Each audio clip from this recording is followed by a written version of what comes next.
প্রিয় দেশবাসী, আপনারা ইতিমধ্যে অবগত হয়েছেন আমাদের প্রিয় নেত্রী দেশরত্ন শেখ হাসিনার নামে মিথ্যা মামলা দায়ের করা হয়েছে। এটার উদ্দেশ্য হচ্ছে আগামী 15ই আগস্টকে সামনে রেখে বাংলাদেশের জনগণ যখন তাদের শোককে শক্তিতে রূপান্তরিত করার জন্য রাস্তায় নামছে, ঠিক সেই সময় এই মামলার মাধ্যমে দেশবাসীর মাঝে একটি ভীতি ছড়ানোর অপচেষ্টা চলছে।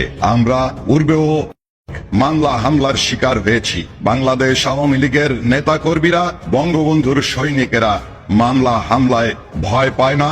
দেশরত্ন শেখ হাসিনা অবিলম্বে দেশে ফিরবেন। তাকে আটকে রাখার ক্ষমতা এই সরকারের হবে না। আমি দেশবাসীর উদ্দেশ্যে বলতে চাই, বাংলাদেশ আওয়ামী লীগের পক্ষে শেখ হাসিনার মুক্তির আন্দোলনকে দুর্বার গতিতে এগিয়ে নিয়ে যাবেন। আগামী 15ই আগস্টে বঙ্গবন্ধুর 32 নম্বর বাড়িতে আমাদের স্বাধীনতার স্মৃতি বিজড়িত আমাদের মুক্তিযুদ্ধ সহ সকল আন্দোলন সংগ্রামের আমাদের ঠিকানা 32 নম্বরে আপনারা শ্রদ্ধা নিবেদন করবেন। দেশরত্ন শেখ হাসিনার বিরুদ্ধে যে মিথ্যা মামলা করা হয়েছে তার প্রতিবাদে আপনারা তীব্র প্রতিবাদে রাস্তায় নামবেন।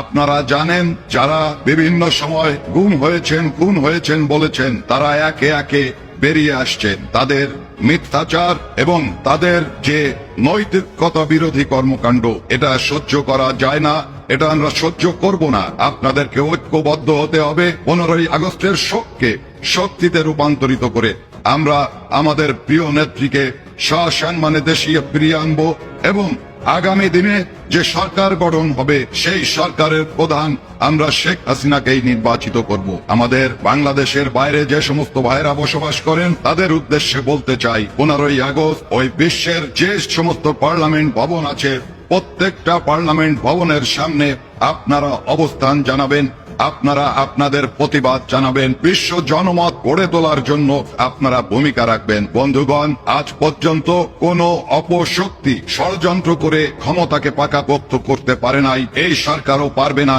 আজকে যে অপপ্রচার চলছে, যে রাষ্ট্রযন্ত্র শেখ হাসিনাকে দায়ী করছে, বল প্রয়োগের মাধ্যমে দেশ থেকে বাধ্য করে শেখ হাসিনাকে মিথ্যা মামলা দিয়ে দেশে যাতে না ফিরতে পারে সেই ভয় দেখাচ্ছেন। আপনাদের ভয়ে শেখ হাসিনা ভীত নয়, আপনাদের ভয়ে পাগল মানুষ ভীত নয়। আপনাদেরকে আমরা অহিংস আন্দোলনের মাধ্যমে মোকাবেলা করব।